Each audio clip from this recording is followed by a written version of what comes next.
So it is an enormous thing. The last year I spent as director of LBL, I personally got interested in this and was starting to work with our people, plus we were collaborating with United Technologies Corporation. And there are a lot of things, essentially automated high technology things that are not now used. They're used in things like airplanes and cars. Microsensors, cheap computers that can make the building much more efficient.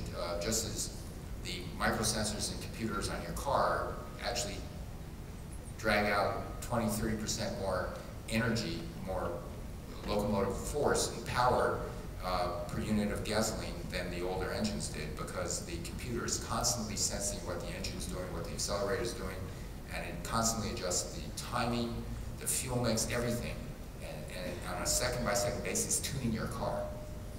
If we did that with buildings, we could save an enormous amount of money, and since it's microelectronics, it's very inexpensive. So these are some of the things that we're very excited about. Huge opportunity.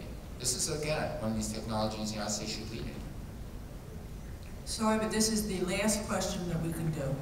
Thank you. Secretary Chu, my name is Bob Maddox. I'm with a company called Sterling Planet, and we participate in the New Jersey Clean Energy Options Program. Nationwide, about $200 million is spent annually supporting renewable energy for voluntary renewable energy purchases.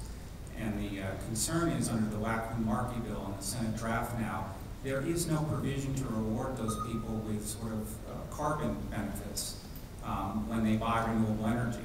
When someone puts maybe a solar panel on their house in New Jersey, if it's capped, they should somehow be able to receive that carbon benefit. Someone signs up for clean power here in New Jersey, they should. Under the RGGI standard, there is a set-aside and off-the-top allocation. So what suggestions would you have for us to try to get this into legislation? Well, actually, I'm a little confused. Why don't you turn around? What suggestions do you have? So what are you actually proposing we do? You could do an off-the-top allocation like RGGI of the allowances, which is what's done here in New Jersey. That is one possibility. Another possibility would be an allocation to the wind plant. The wind plant operates, and New Jersey wants to build a lot of wind plants here or solar plants.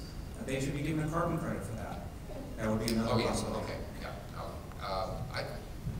Waxman Markey doesn't have that. I mean, in terms of... No, we were told we didn't buy any votes.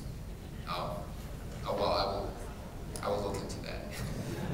But yes, anytime you, the issue of carbon credits, I mean, the overall philosophy, I think I agree with you, that anything that decreases, that's offsetting the generation of carbon dioxide into the atmosphere, we have to look at it as ideally in a technologically neutral way as possible. Let's all thank the Secretary.